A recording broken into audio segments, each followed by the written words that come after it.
agenda. Deputy Campbell, Councillor Syke, all in favor? Carried. Disclosure of pecuniary interest, if any. None noted. Moving to the consent agenda is Councillor Vauden. I have a question about one item, the public works report. A small item on the top of page 2. It refers to the road needs study.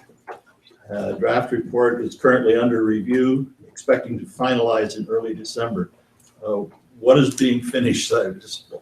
Yeah, so we were expecting to have the final report at some point in December, but just with some, with two reports for roads for Morse Turnberry as well as the bridge needs study, it's just been delayed as far as exchanging information. We were hoping to have it done in early December, but it just has been delayed because of workload. So it'll be through the full year then. Sorry, say that again. Be going through a full year? What do you mean? The study, well, that's what it says, to finalize in early December. No, sorry, that was a comment from, it should have been January. Okay, yeah, that's what I was wondering. Councillor Syke. I don't really have a question other than a comment on the bills and accounts. And I've noticed this a couple of times with certain mileage and expenses for employees.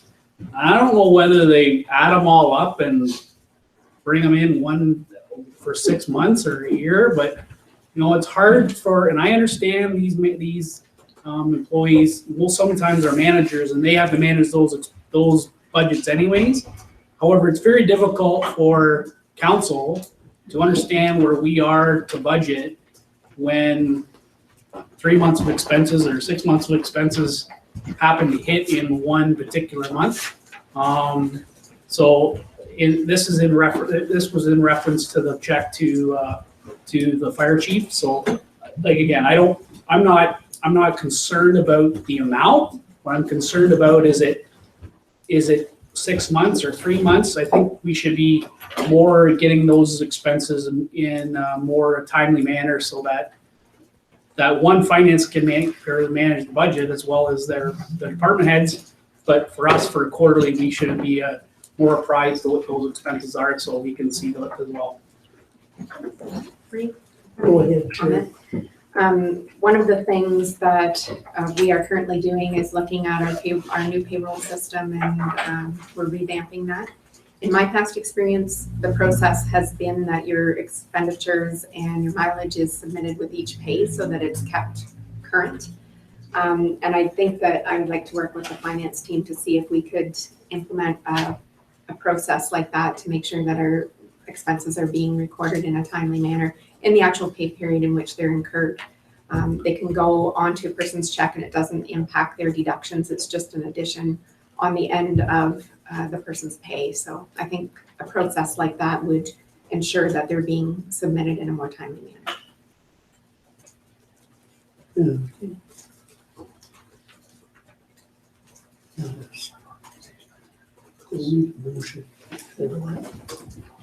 Okay.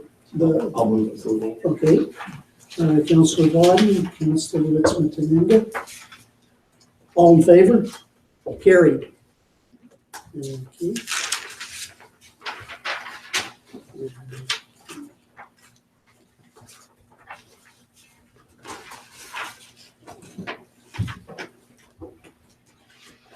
Do we wait for the committee adjustment? There's 3 weeks that corresponds to 3. They wouldn't be this one. Okay. Motion to recess meeting.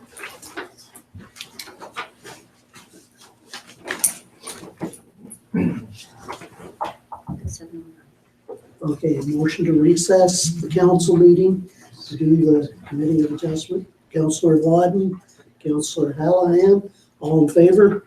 Carried. Okay.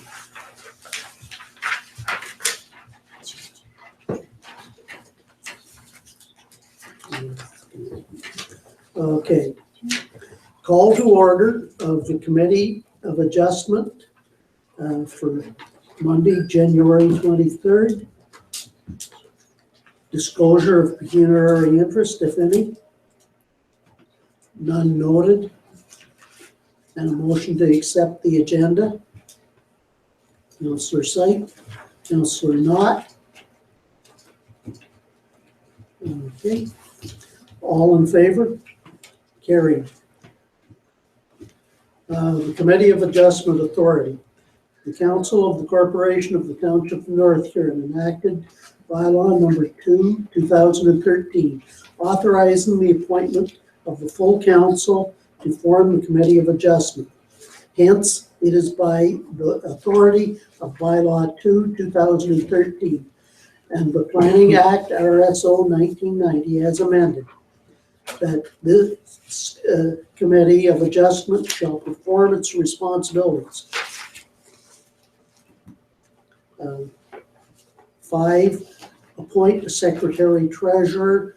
The Council of the Corporation of the Township of North Huron hereby enacts the bylaw authorizing the appointment of the clerk as Committee of Adjustment Secretary Treasurer. 6, the statement of precedent that any decision reached by this committee tonight cannot be used to set a precedent. And 7, new business, file D 1302 2016, minor variance application. This is Plan 410, Part Block B, Plan 413, Part Lot 21, Wingham Ward, North Huron, better known as 78 Victoria Street West.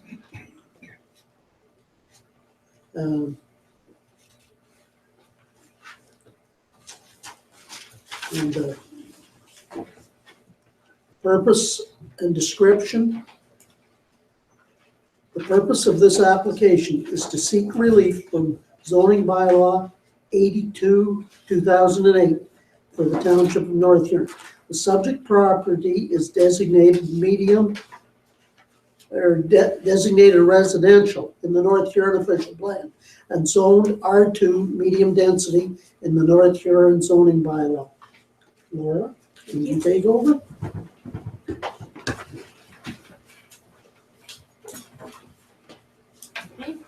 Good evening, Raven Council.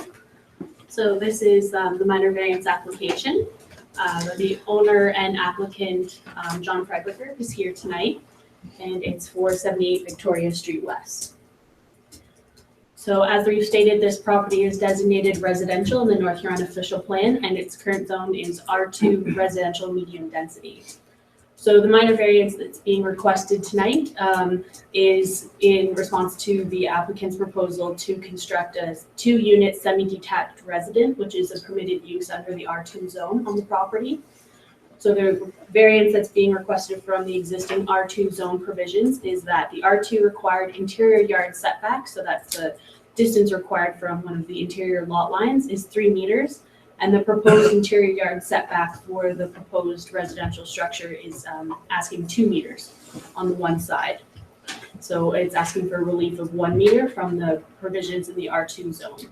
As well, in the R2 zone, the minimum floor area for a unit for a semi-detached building is 84 square meters or 904 square feet per unit.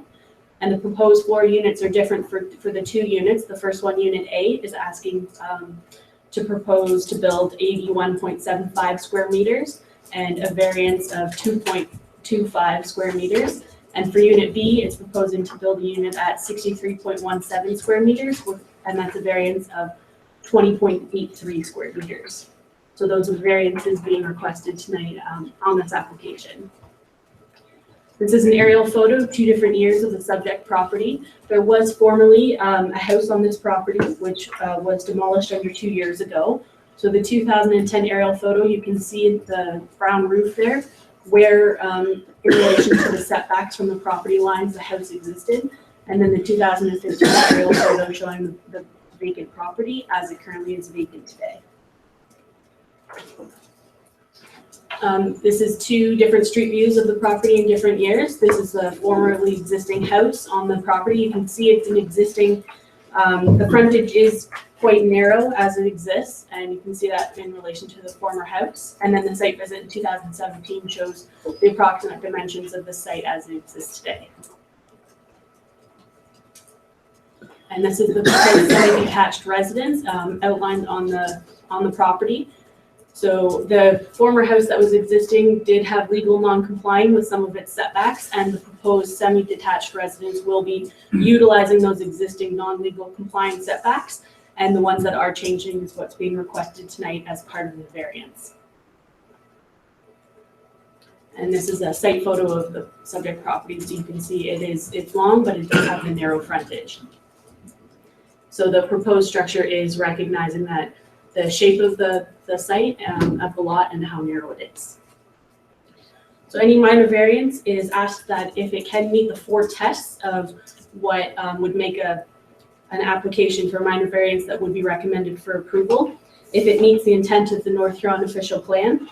So this application is for property designated residential, and the proposed semi-detached structure is a permitted use in the residential designation. And in the North Huron official plan, infill lots are encouraged in settlement areas such as Wingham, and as well, official plan policies permit a mix of residential densities and small lot development, which is what being a 2-unit structure on an existing narrow lot is what this proposal for the semi-detached residence is asking. As well, will it meet the intent of the North Huron official plan? As I mentioned, in the R2 zone for this property, semi-detached structures are permitted use. And this reducing the side yard setback from the required 3 to 2 meters takes the existing deficient frontage into consideration and does not severely constrict movement from the front to the rear of the property. And as well, the requested variance of reduced total floor area for the 2 units does not exceed the set maximum lot coverage for this property.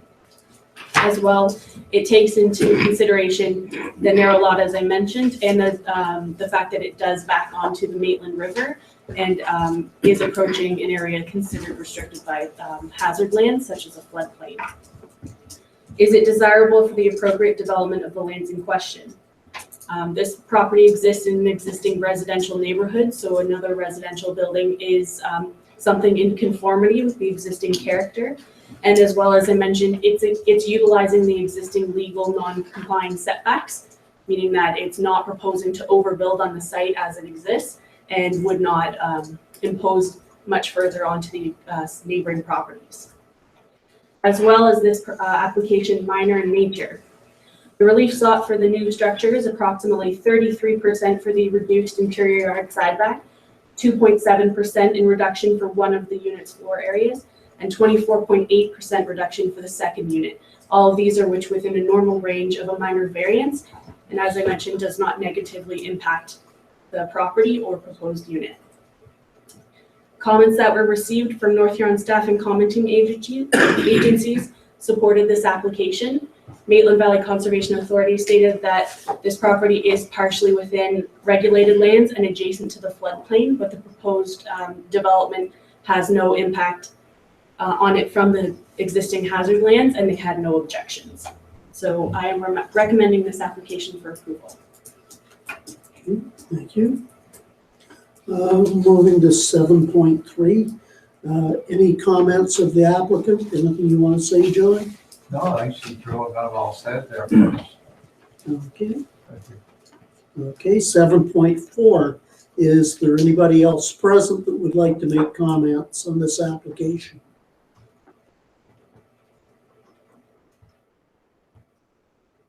Okay, not noticing anybody. Going to 7.5, the Committee of Adjustment members, questions or comments? James? How wide is this lot, Laura? I know you said some put up here, but what is the width of this lot? It's 30 feet. 30 feet? 30 feet. So where, there's going to be 2 buildings, 2 homes? It's 2 units in one. Yes. Yeah, one. So whereabouts are they going to park? At the front? Yeah. Because they can't get around to the rear, so it has to be front parking is what they're going to be, for them to park their vehicles. Right, and it's utilizing the existing driveway that's there. Okay.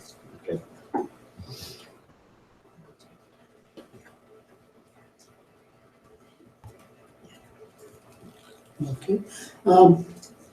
Anything else from committee members?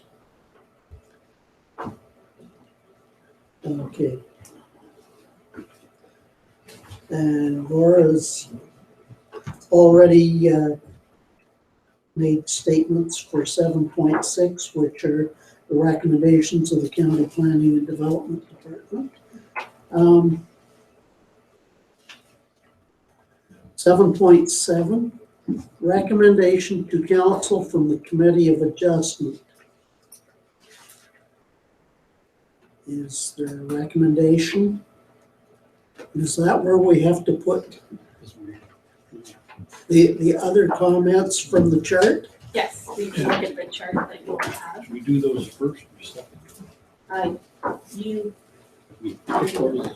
You can do them first if you'd like to discuss them, and then come to your conclusion on the comments of your motion.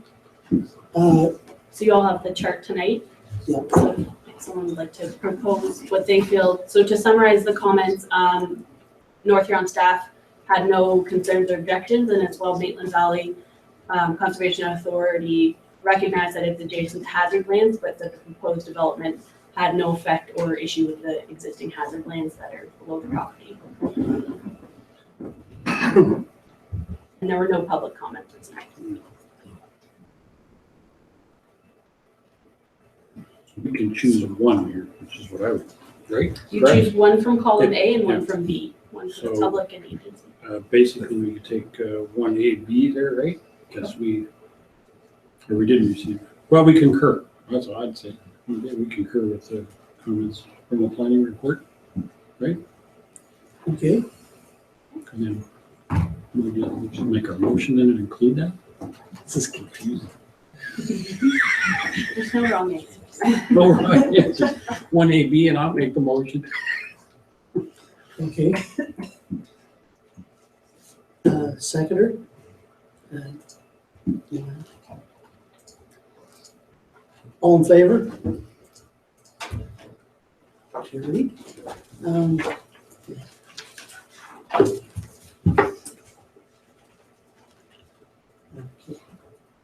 And 8 is ruling of the Committee of Adjustments.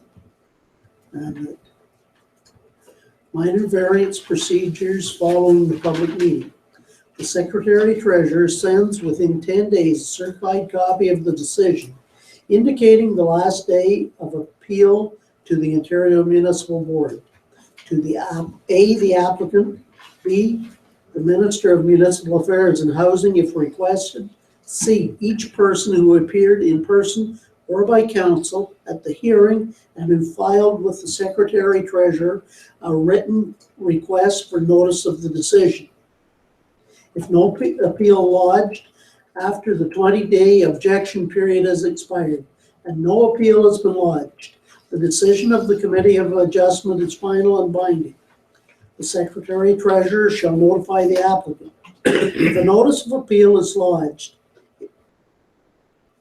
if within 20 days of the Committee of Adjustment making a decision, an appeal is lodged with the Secretary Treasurer outlining the reasons for such an appeal, and the said appeal is accompanied by the required fee of $300, the Committee of Adjustment no longer retains jurisdiction over the application. If a proper appeal is lodged, the Secretary Treasurer is required to provide proper notice to the Ontario Municipal Board. Okay, And, Laura, have we got it? Yes, so you do your motion with the recommendation.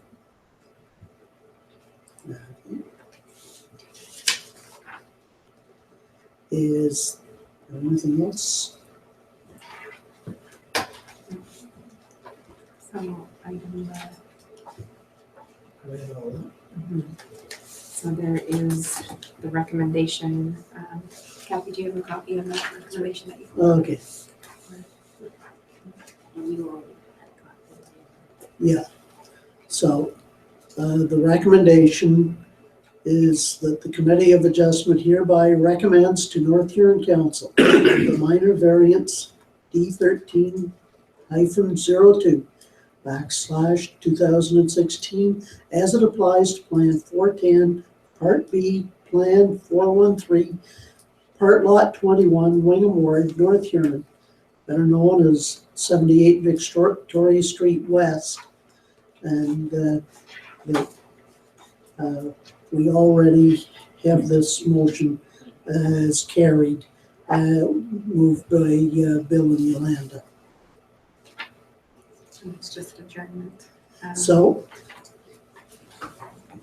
being no further business before this Committee of Adjustment, I declare the public hearing adjourned at 8:20 or 7:23. Thank you. Okay. Okay. There has to be a motion on that. Trevor and Brock. All in favor? Carried. Okay. For coming back in, motion to come back into regular council, Councillor Sight, Councillor Ritzman Tomenga. All in favor? Carried.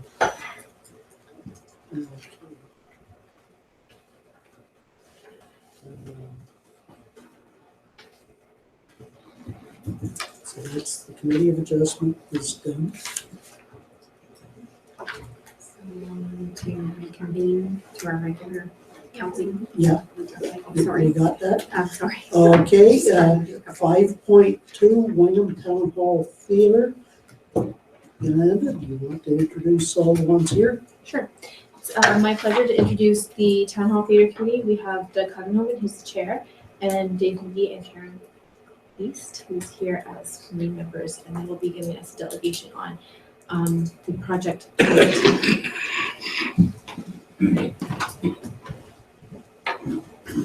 Brief council and staff. We don't have a long report, we have a good report. So a couple years back, we stood here and asked for your permission to raise funds to reopen the theater. And that included sprinkler system, which is now installed, and HVAC, and take care of the fire exit doors as well. And we are happy to report that we have surpassed the goal of $120,000. The report's $120,500 and change. And so we are hopeful that that is sufficient to cover the cost of the upgrades. And you have our assurance that if it does go higher, we've gone this far, we're not giving up. So we will raise more funds if necessary. But we're hopeful that the request for price comes in within budget, the tender prices come in. That's all we have to report.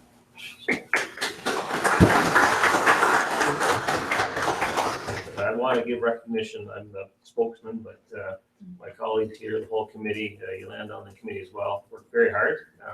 Art Fitzgerald couldn't be here, but he was our man that loved doing grant applications, which it's hard to find a person like that.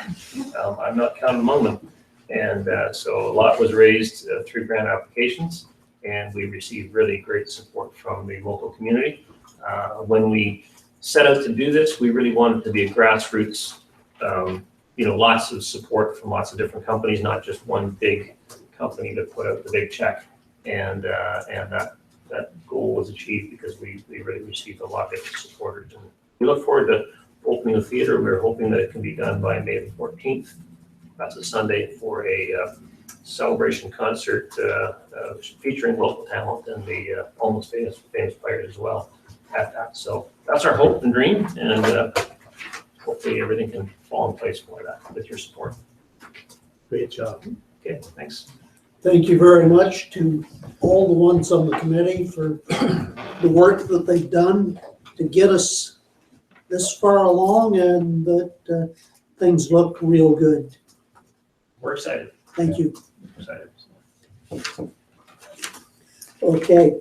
The 5.3, Verna Staffler isn't able to be here tonight, and we were wondering if Verna's letter could be taken back into correspondence to have it passed that way. Councillor Sight? I do have a question. Maybe that I'm not sure on the group or I'm wondering, there's only really been a discussion about one alternative, like where this particular, like that's there, I guess they're where they want it to be. But I guess from our standpoint, or from at least from my standpoint, is there other places that it could go that have the same significance in the fact that we have, like I said, I don't know, I'm asking. Like we have the public library where it's got a place where I'm not sure where it's being, what's being used in that the one section of the public library. I'm just asking the question. I don't know what's been thought of. So, you know, I always like to know alternatives. I enjoy people having a goal and having a mindset, but for me, you know, in this particular case, I would like to know if that is the right place for it. And that's from a standpoint of where I stand. Sharon? So actually, I had asked Verna if we could just move this back into correspondence and not have her attend tonight, because I think there's a lot of unanswered questions involved with this, and we wouldn't really be able to ascertain where we go from here. So instead, I've set up a meeting with Verna and Connie this Friday at the museum just to discuss this idea. One of the concerns that was brought forward from staff was in the Alice Munro Festival reports, they talked about that festival committee or the festival leading. And I know that that committee is currently in talks with Alice's representatives about, you know, the future of the festival and many things around the festival. And so I think rather than having multiple groups sort of stepping on each other's toes, that we should maybe come together as a group first and talk about what is an appropriate way to advance these things. So certainly always supportive of a group who is coming forward and wanting to try to do things. I just think it's a matter of understanding what the broader goals are and sort of bringing that together before we bring something more formal to council. Councillor Vodden? Yes, I have some concerns too, very much related to what Councillor Seaton raised. The uncertainties that we have about the museum itself is a question that if we put something grand in there, but there's no environment for it, then it's not much of a point. So I think there are a lot of answers that we have to come up with as a council to what is the future of that building. And also, in terms of a budget, it's important that we do something that is reasonable for the importance of the occasion. As putting something up with the spare change that we have in our pockets would be an insult. And I think it needs to be something that's of a scale that we can be proud of, and that will really designate the importance that we give to Alice Munro's achievements. Sure. Yes, so after Connie and I are done meeting with Verna, the museum group that was formerly meeting is going to be congregating there, and so I've asked to just sort of sit down with them and have a discussion, you know, about their involvement. I know Verna is trying to talk to that group and see if they would get behind some new initiatives in the museum.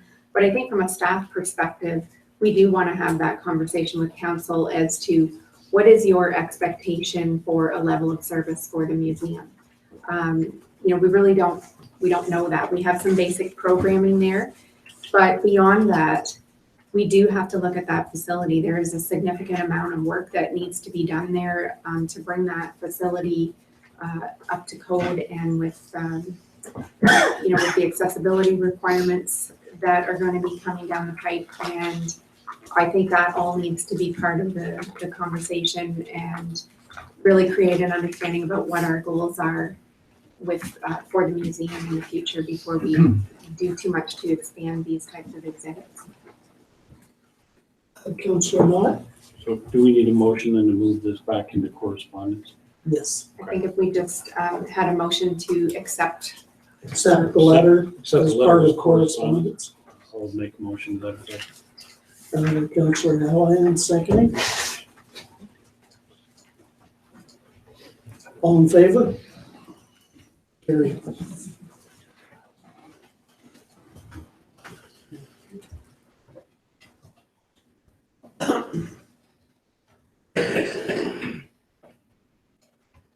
Okay, for the clerks, 6.11.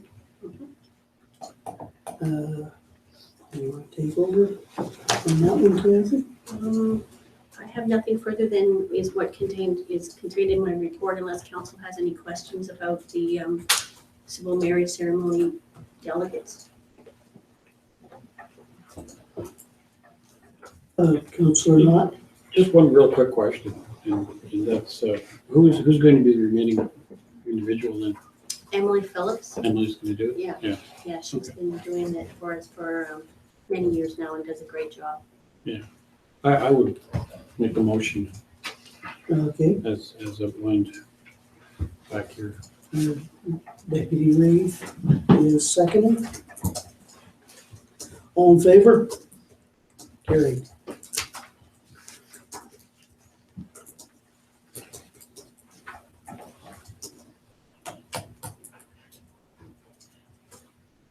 Okay, moving to 6.3.1.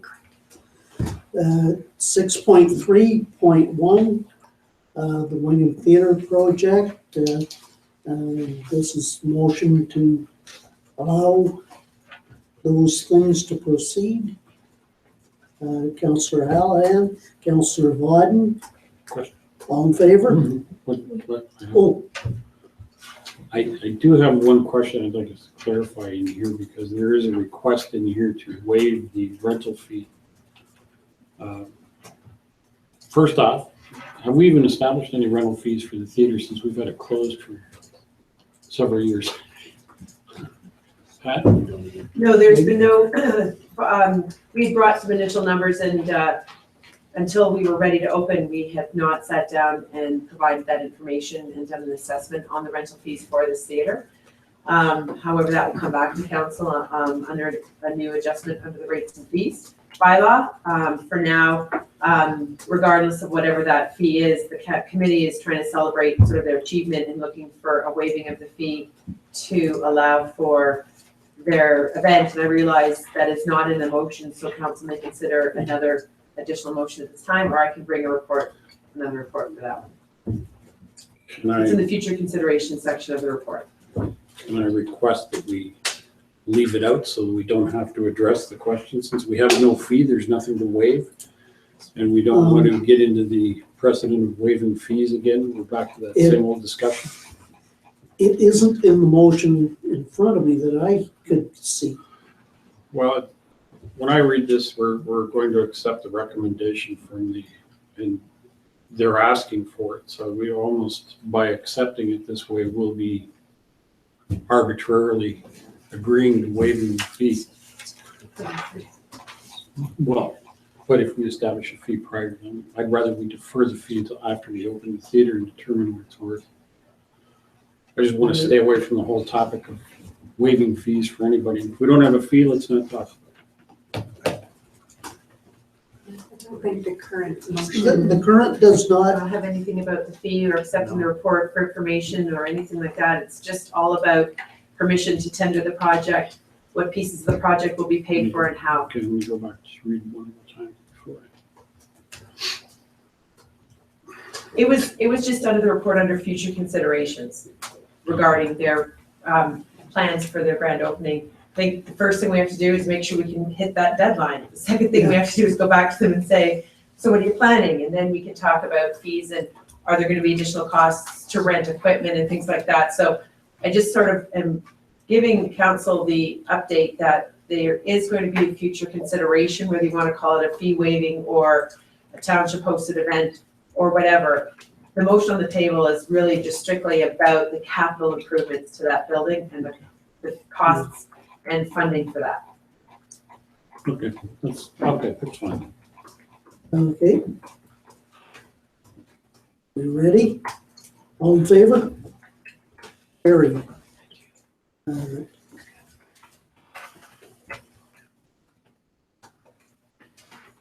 And 6.3.2, from the Wayne Horticultural Society, the memorandum of understanding. My mover for the memorandum of understanding with Wayne Horticultural. Society. I'll make a motion. Councillor Wadden, Councillor Ritzman Tominga. Any discussion? All in favor? Carried. Okay. Moving to 6.4.1, the calcium chloride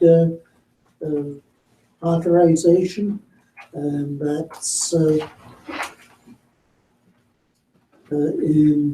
as printed in the motion, that we continue working as part of the group with daily dust control,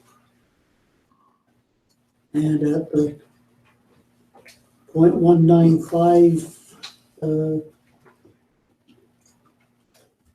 cents per liter. I'll move it. Councillor Syed, Deputy Reeve Campbell. All in favor? Carried.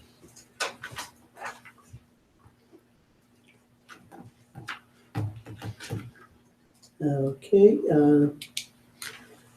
you have anything before we go to 6.61? No, I can speak to that if you Okay, wish. go ahead. So there is a report there for council's information and request to obtain a quote to assist with the recruitment process for the Director of Fire and Emergency Services. The actual letter of resignation is included in the closed session for council this evening. However, David did want to be able to communicate in a timely manner with his staff about his resignation, and so it has become public.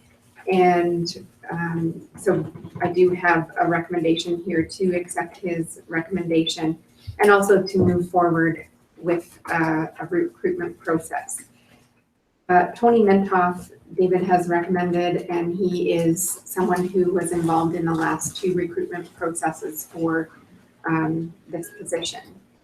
And I have received a comment from one council member just wondering about whether we would be required to, or whether it would be best to use the same person, or based on the amount of money it would cost to recruit, whether we should be looking for additional quotes.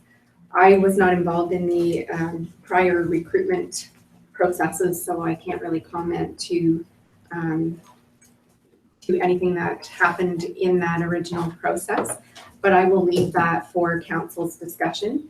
I've had some discussion with the treasurer, and for consulting services, we do have our discretion to use a negotiated method for items, amounts less than $10,000. And depending upon the type of recruitment that you want, it is likely that this would be less than $10,000. It's my understanding in the past, the services that Tony provided were to assist with preparation of the interview questions, posting ads, because it's a very specific expertise. And when we're asking questions with that specific expertise, we want to make sure that someone on the panel knows the answers to those questions. So it is definitely recommended to have someone with experience within the fire service at the table when we're hiring for that position. I will leave it up to council's discussion whether you want to obtain additional quotes for that service. If you were looking at doing a recruitment process that would actually have a recruiter going out and doing targeted recruitment for individuals within the fire service, that is definitely going to be a larger fee. And I think you could see sometimes that may exceed the $10,000 mark if you want to do some targeted recruitment. whether or not the oversight of the ESTC is included in the job description for that position also may impact our ability to recruit someone with that extra expertise. And so I think we do need to have some further discussion. My report does talk about the fact that we will be receiving a report from KPMG in the last meeting, February 21st, to talk about the future of the ESTC and what the governance and the oversight of that facility looks like. So we do have a few unanswered questions right now that I think we have to get our head around before we finalize the recruitment for this position. But it is a senior management position. It does take a bit of time, and I would like some permission to at least obtain a recruiter so that we can begin working on that next piece of exactly what are we recruiting. So perhaps David may want to chime in on this as well. Okay, Bill? I'm in favor of making the motion, but I would like to change that to authorizing the CAO to obtain at least 2 more quotes, so 3 quotes of assistance with the recruitment process, with information regarding the background of the recruiters and their specialty in this area, because I think it's a very critical area, and I'm just not prepared to just kind of jump in there with the gentleman that I'm not familiar with. So I'd like to see us get at least 2 more quotes in addition to Mr. Minton. Councillor Wadden? I was on that committee, and so I've met Tony quite a few times, really.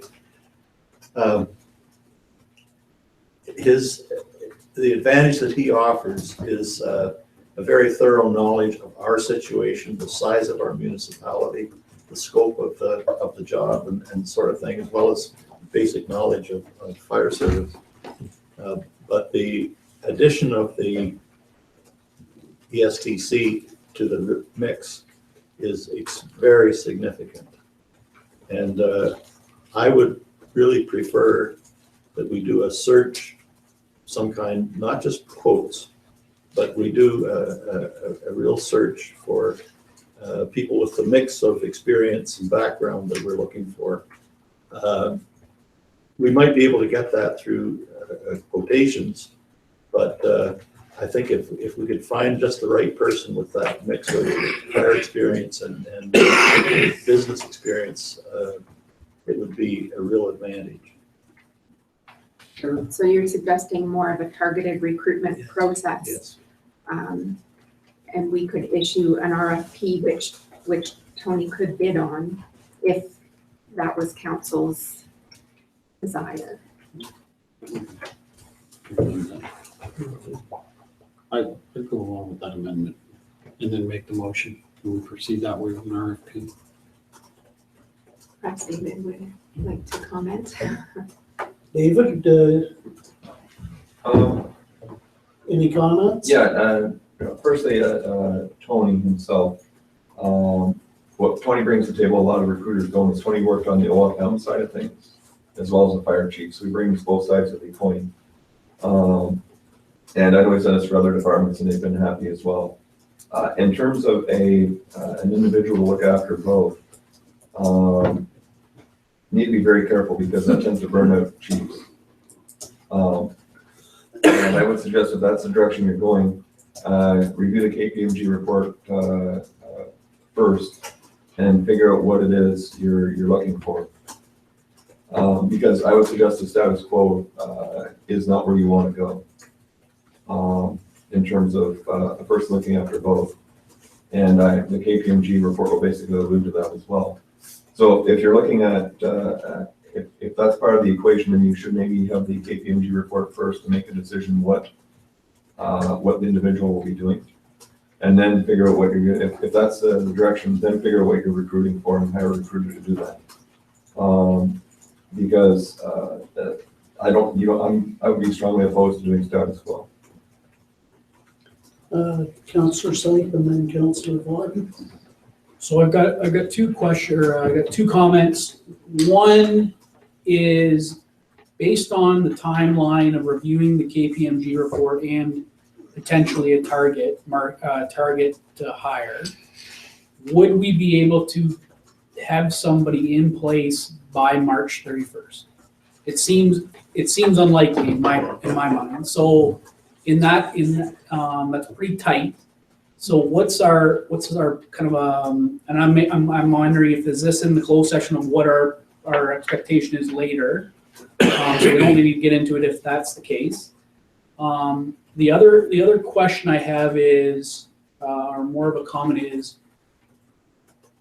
the targeted. We have to be very careful about having the status quo because of the fire agreements that we have. When we have fire agreements with municipalities, they are actually buying part of our chief, in essence, to maintain that.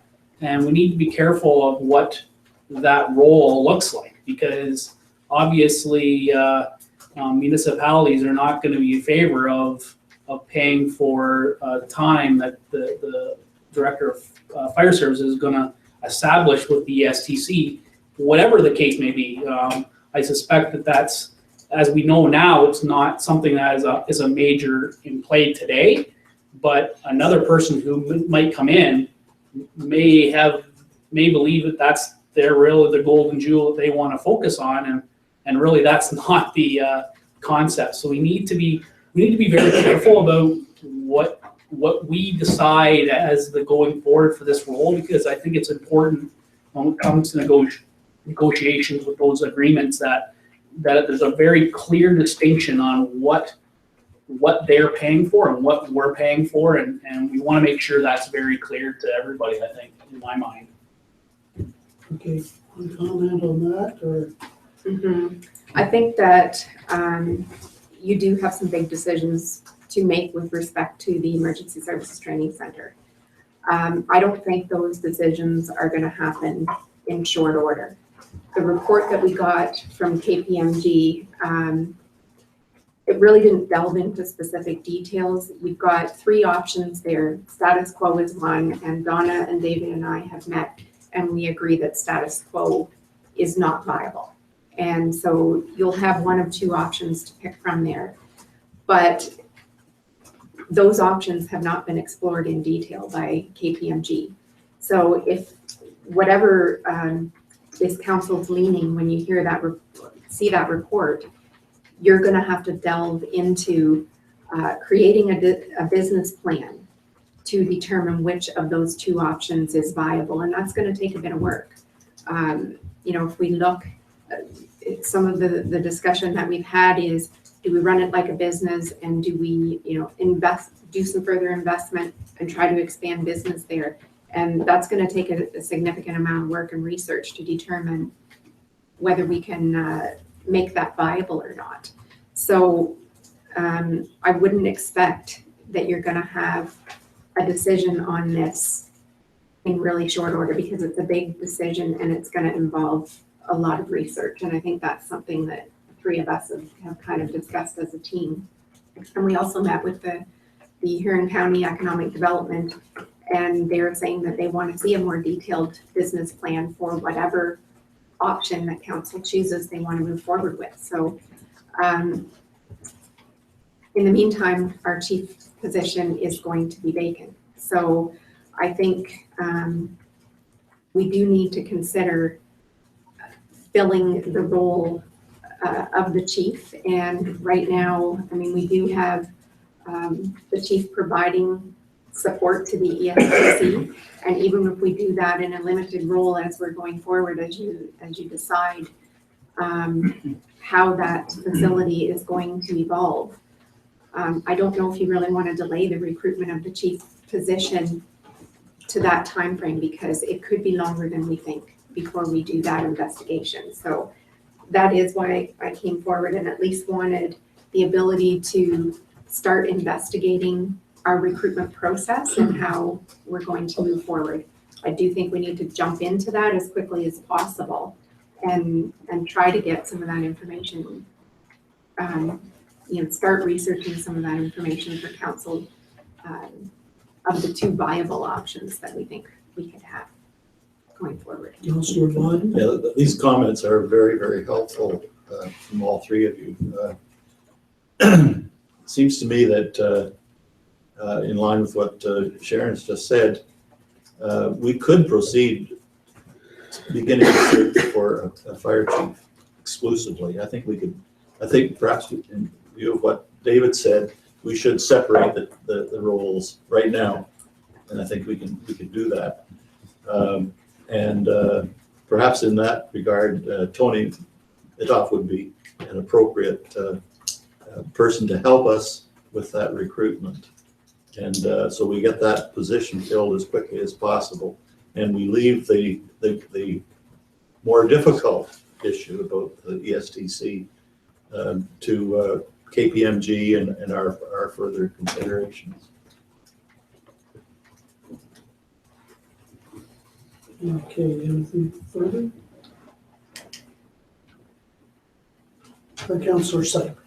When we obviously, because I was not on council at the time, we hired David and maybe even the pre-existing chief. Yes. Was Tony the only one we do a search of other people who had the knowledge and information? I guess I'm questioning whether in this small municipality or this in tight order in this area, or like, are we going to be getting somebody from Toronto or what? Like, where is the area in which these people may be coming from, or would if we requested an RFP, would we get one? Is my question. I don't know if there's that many people with that distinct information. I think David maybe wants to comment on this. Sure. Tony, for my selection, was selected without a formal process because council was happy with the previous time he had done it. Okay. So there wasn't a comparative. Are there other individuals who will do it? Absolutely. I can only think of, if you ask me right off the top of, I could give you a list of 3 people, I could give you 2. Because yes, they're consultants, but we're not Waterloo, we're not Windsor, we're not St. Catharines, and we're not Toronto. If you wanted 2 names off the hop, I could give you 2 that have worked with us on consultancy projects, understand us and understand that we're not a major metro area. But as far as the first question, yeah, Tony was selected without comparative last time because happy as the first result. And then the second comment is, yeah, be careful if you open it up because we're not an urban area. But when I've been involved in the consideration for the 2 previous chiefs, that Tony brought a lot of stuff to the table that he tried to tailor to our area and what we were asking at the time. And that I think he brought forward good questions for the interview period as to what would reflect on what we would need for a chief in this area to serve the needs, to meet the legislated things, but also to understand the area and the different needs that we've had. And I think it's sort of like a headhunter in some ways, but he didn't go after any individuals. That it was, I'll say, almost sort of like an open advertisement, but it catered to people that had experience, at least in southwestern Ontario. We had some that applied from other provinces when we had it, but the questions identified as to who fit in with this area. So I think there's that expertise in what Tony can bring forward, and that I feel that in previous times he identified what could work in this area fairly well. Bob? Also in the first search for a fire chief. We also got very valuable advice from a former member of the fire marshal's office and a current member of the fire marshal's office. And I think, if I recall correctly, that's where we got Tony Mintoff's name as a suggestion. Yes. So we did look pretty hard at that issue, and that's how we found Tony. Councillor Slate. So Sharon, can you refresh my memory on, so negotiated method means you can negotiate with one individual. Yes, If you choose not to do that, you then fall under the other procurement policy where you require how many quotes? typically we try to get 3. Would we get 3? So in consulting though, if we're under $10,000 for a recruitment process, I think we can go with that negotiated method. So I have had a conversation with Tony last Friday, and he basically said that I should put together some terms of reference as to what type of recruitment process that we wanted, and he could provide me back a quote. So Kathy has provided me this morning with the process that was used last time, and I'm working my way through that to be able to develop sort of a request for proposal that would be directed specifically to him. So if council wishes me to proceed with that just for Tony and get a quote back, I can do that, or I can open it up to others as you see fit. Councillor Knott. Unfortunately, because of the nature of the position and the seriousness of it, I'm very hesitant to just, and this is nothing against Tony, but I would say in any position, I'm very hesitant to proceed with just using one person. I think we should take opportunity here to take a little bit of extra time with an RFP and take a look at what others might be able to bring to the situation. It's a critical position, and as was pointed out, we do provide services to other municipalities, so we have to make very sure that what we do meets with their approval as well. So I still would say I would be quite prepared to put forward the motion, but with the addition that we do go out, seek or place an RFP for this and do it as soon as possible. And I think we do limit it to just the fire chief position at this time and leave the ESTC out of it.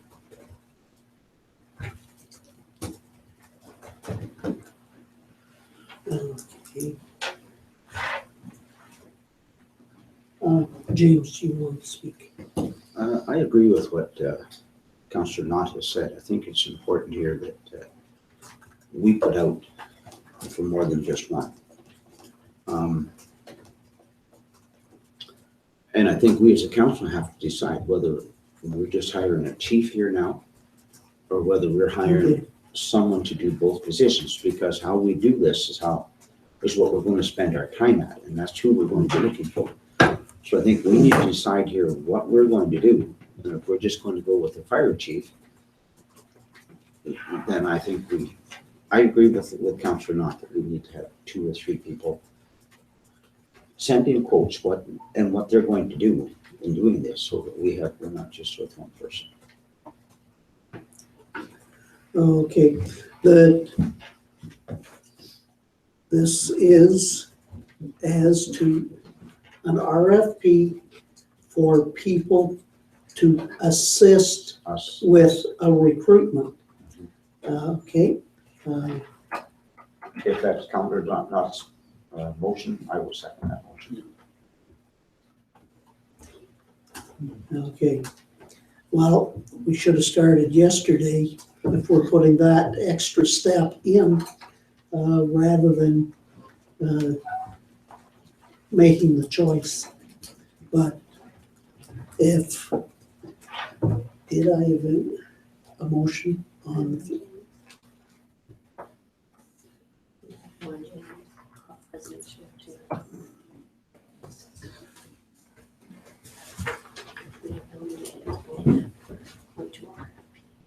Okay.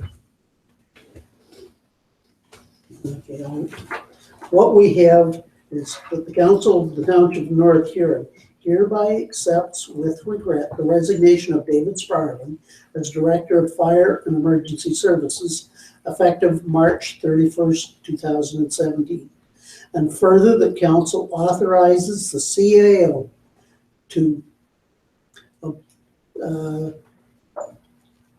do an RFP to assist with the current recruitment process. That's the motion that you guys wanted. I just wonder if everybody would be comfortable to restrict it to simply a fire chief at this time. I think we'd be complicating the issue with the ESTC portion at this point. The emergency services, isn't that, that's the CEMC that's referred to in this. It's not the ESTC. Okay.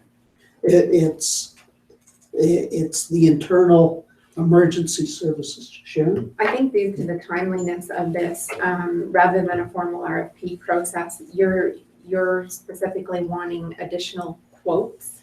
Could we see if David could recommend some additional people that would have similar expertise and just get quotes? As opposed to from Well, a them? full RFP. So I would come Yeah. up with some, after reviewing the information that Kathy's provided me this morning, I would come up with what I feel the recruitment process should be and obtain quotes and proposals from individuals as to how it would. So we can remove the part of, we won't issue a formal RFP within it, we'll just, and I guess now, I'm fine with that, that's good, because that'll help shorten up the process, and I guess Deputy Reed is Okay. okay with that too, then we'll do it. We understand the intent of the motion. Councillor Wadden? I'm opposed to this. I don't think that the finding several people, candidates for this job, I think we know from experience that Tony is not going to lead us astray. And if we open this up to recruitment, we have to be careful that we're not introducing a whole package of recruitment services that will double or triple the cost of doing this and probably delay the whole thing much further into the future. And I think time is of the essence here, and I am not in favor of looking for 3 quotes. Councillor Sype? So I agree, I understand the wanting to have a partnership with an individual. I think that's key in every municipality and it's key to everything. However, municipalities have to, especially in small municipalities like we have, we need to broaden horizons a little bit sometimes too, in the fact that, Tony may not be always around, or somebody else may not be always around, and we're gonna have to get other eyes in the bucket here. So, at the end of the day, the quotes establish, here's what we want, here's what you quote on, we make the final decision on who gets it. It could be Tony, it could be somebody else. At the end of the day, we dictate what they are to do based on the quote on what we've asked them for. So I don't think there's any harm in getting additional people, because those will establish different partnerships that we could potentially have in the future. And in my mind, we need to make sure this is the right hire. This is a senior management position. We can't take shortcuts here. Shortcuts lead to disaster. We need to be let the process run the process and make sure we make the right hire for the right job, for whatever job that is. We need to do that at a senior level, senior management level, because we can't go back, and it's too expensive to go back after and hire more than one at a time. So we need to do this right. If it takes 4 weeks, if it takes 6 weeks, if it takes 8 weeks. I'm not really concerned about the time, in the sense that we get the right person, great, then let's drive it forward. But I'm not concerned about getting quotes. I'm concerned about us just being narrow-minded, in the sense that we've always had a partnership. That partnership should always be here. But what happens if it's not? Okay. Are we ready to vote on the motion? Those in favor? Opposed? Motion carried.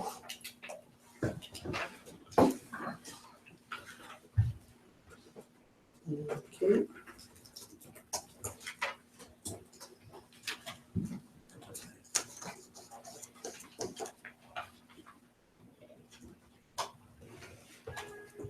Okay, 6.6.2. And the Council of the Township of North Huron hereby accepts the report of the CAO regarding a human resources and health and safety program review.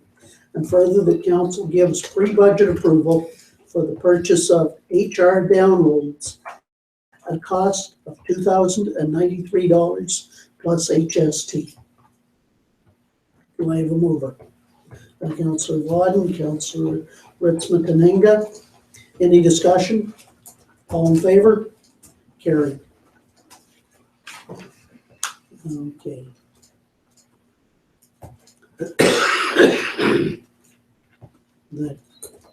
Was there anything in correspondence that anybody wanted to bring forward as topic?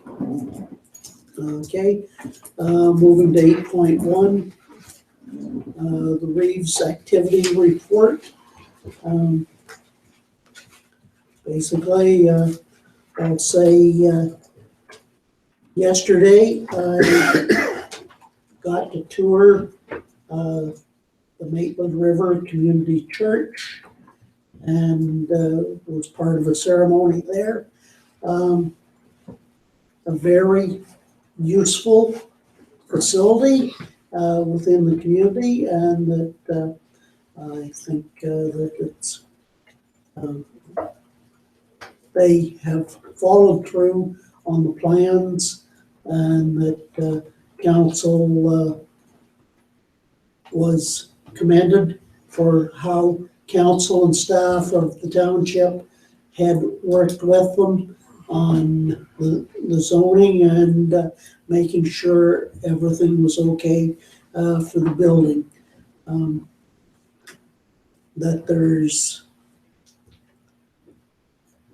in healthcare recruitment from the proposed budget this morning, there is a slight reduction in what North Huron will be asked for the 2017 budget. That I will be giving that information to Donna right away as to what it is. But we still have about approximately 39% of all emergency room stuff at the hospital is from North Huron residents. So that we are the big users of the hospital on a percentage basis. Is there anything from council reports? Councillor Vaughn. Yes, I was at the CHIPS meeting last week, and the topic of the intersection south of Blythe was one of the topics that came up. And there's a representative from the county and one from the Ontario Provincial Police on that committee. So in our discussion, it came out from those representatives, and I want to make it clear, they were not there representing the statistics from either the county or the OPP, but they were giving their personal experience and their recollection. In both cases, they said that they are not aware of any concern, general concern about that intersection. It is not considered one of the most serious problems in the county. And as far as they are aware, there has never been a fatality at that intersection. Now, I'm hearing the opposite story. In fact, I heard another report this morning about an accident that took place yesterday at that intersection. Their recollection was that there have only been 2 accidents on that intersection in the past year. I find that hard to believe. I pointed out to them that this is a matter of very, very general concern in our community.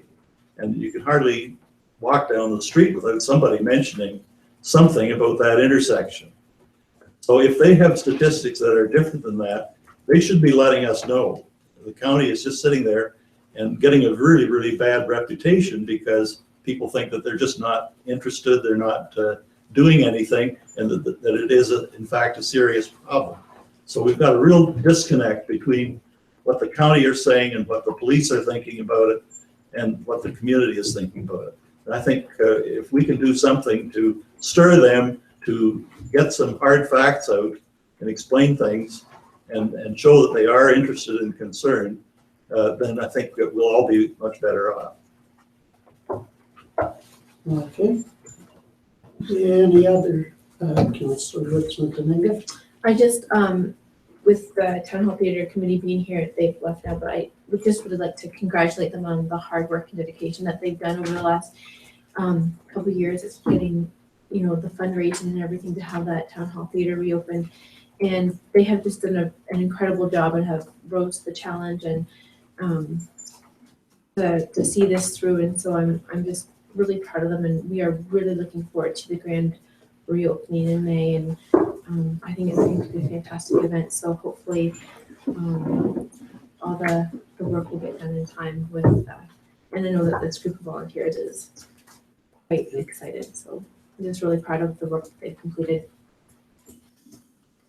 Councillor Knott?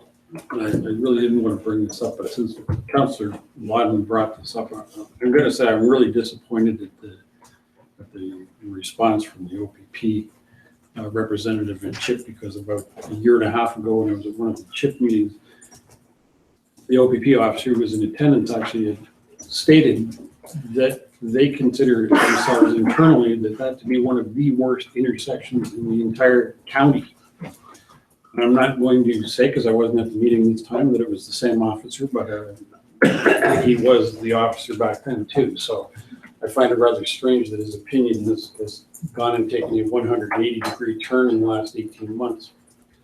As Councilor Vaughn said, there was another accident. There were 3 vehicle accident. I understand. I had just returned from out of town, so I missed it, fortunately, by about maybe an hour when I drove through there. So, and the funny thing was, I thought to myself as I drove through that, you know, it's very quiet on the road tonight for some reason. There was just hardly any traffic, and then lo and behold, find out that there was an accident an hour after that when no one around. When I left town on Saturday morning, I was actually talking to somebody, and they were at my house and said how it was funny because they were actually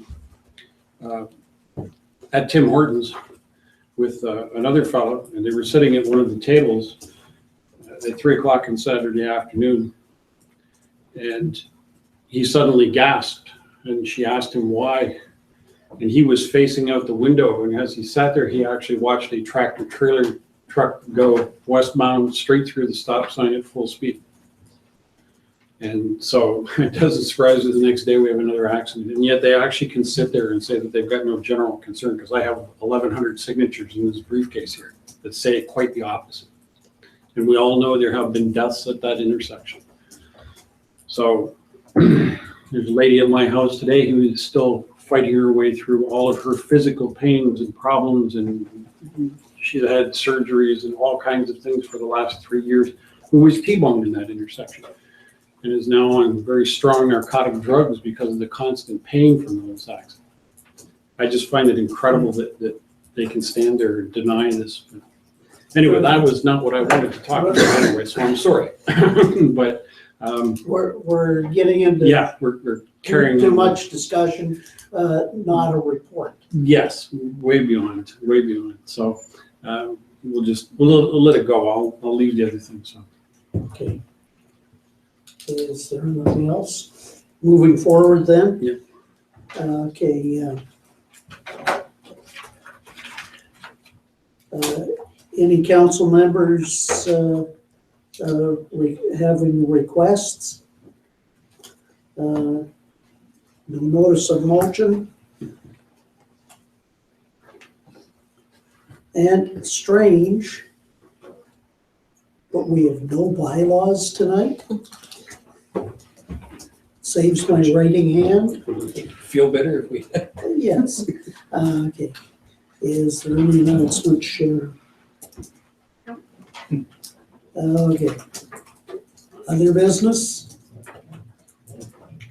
Well, that brings us right up to 13, the closed session, or is it, move to go into closed session. Councilor Knott, Deputy Relief Campbell, all in favor? Carried. A little short recess now. Thank you.